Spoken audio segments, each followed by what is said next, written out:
Assalamualaikum warahmatullahi wabarakatuh. Apa kabar teman-teman? Semoga dalam keadaan sehat ya, dan dalam lindungan Allah. Amin.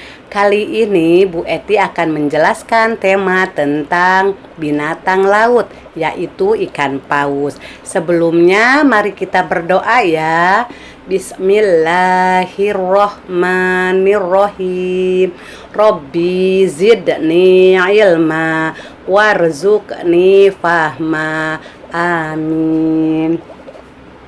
Ulasan tentang binatang laut ada dalam surat Al-Maidah ayat 96 yang isinya, dihalalkan bagi kalian binatang buruan dari laut dan makanan yang berasal dari laut sebagai sesuatu yang dibolehkan dan bagi orang-orang musafir. Binatang laut yang dimaksud dengan cara diburu seperti memancing, menjala, dan sebagainya. Walau ada binatang laut yang mati, masih boleh dimanfaatkan. Semua bangkai laut adalah halal. Ya teman-teman, mari kita mendengarkan cerita tentang Nabi Yunus alaihi salam dan ikan paus.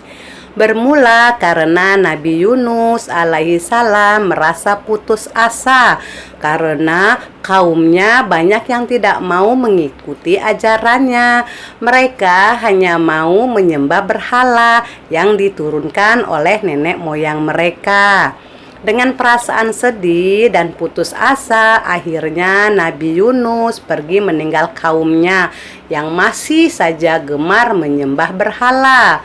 Beliau tidak sabar dalam berdakwah kepada kaumnya, padahal tugasnya belum selesai. Setelah kepergian Nabi Yunus, datanglah bencana pada kaumnya. Cuaca yang tadinya cerah tiba-tiba menjadi gelap dan petir menggelegar menyambar.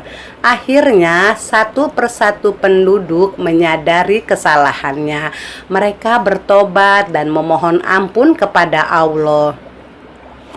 Sementara itu, Nabi Yunus terus berjalan cukup jauh dan sampailah di tepi pantai. Nabi Yunus akhirnya ikut dalam rombongan kapal tersebut. Semua orang heran melihat Nabi Yunus ada di kapal tersebut, namun mereka hanya bisa berbisik-bisik. Setelah kapal sampai di tengah lautan, tiba-tiba angin bertiup kencang dan menggoyangkan kapal. Datanglah badai. Menurut kapten kapal bahwa kapal ini keberatan muatan, lalu diputuskan untuk membuang barang-barang yang ada di kapal agar kapal tidak tenggelam. Tapi ternyata kapal masih tetap kelebihan muatan.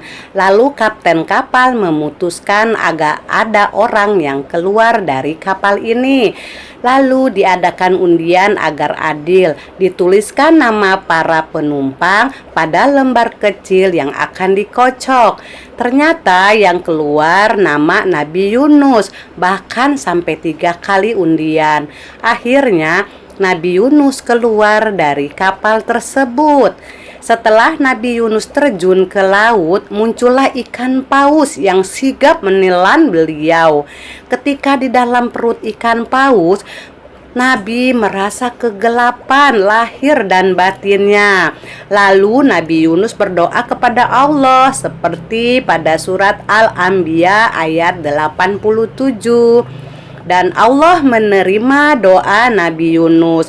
Akhirnya dihilangkanlah rasa kesedihan di hati Nabi Yunus. Lalu ikan paus melemparkan Nabi Yunus ke daratan yang tandus dengan tubuhnya yang lemas dan lemah. Lalu Allah menumbuhkan tanaman di sekitar Nabi Yunus untuk dimakan oleh Nabi Yunus. Setelah Nabi Yunus merasa sehat dan kuat, akhirnya Nabi Yunus kembali kepada kaumnya. Sesampainya di sana, Nabi Yunus disambut dengan gembira oleh kaumnya. Nabi Yunus merasa sangat gembira karena melihat kaumnya telah beriman kepada Allah. Itulah teman-teman cerita tentang Nabi Yunus. Terima kasih telah menikmati ceritanya Ibu Eti. Assalamualaikum warahmatullahi wabarakatuh.